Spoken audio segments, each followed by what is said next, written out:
হয়ে গিয়েছে আমার চালের গুঁড়া ডিম দিয়ে ঝাল পিঠা।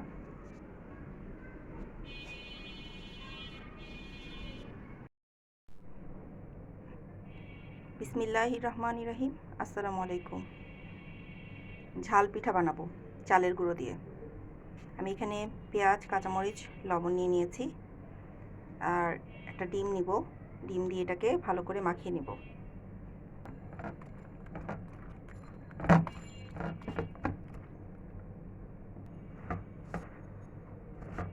চালের গুঁড়ো দিয়ে দিয়েছি।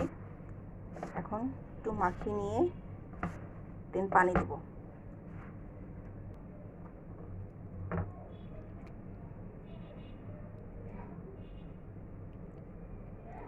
এটা কিছুক্ষণ ভিজবে, তারপর আমি পিঠা বানাবো।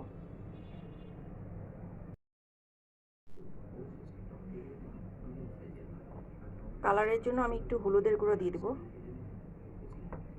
আর সামান্য মরিচের গুঁড়া, সেই সাথে সামান্য গরম মশলার গুঁড়া দিয়ে দিচ্ছি।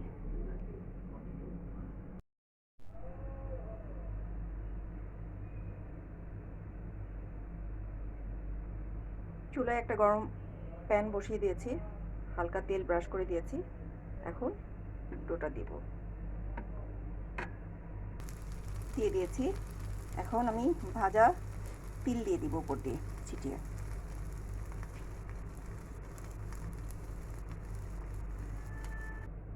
ঢাকনা দিয়ে ঢেকে দিয়েছি।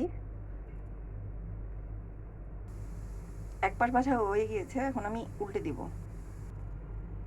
আবার ঢেকে দেব।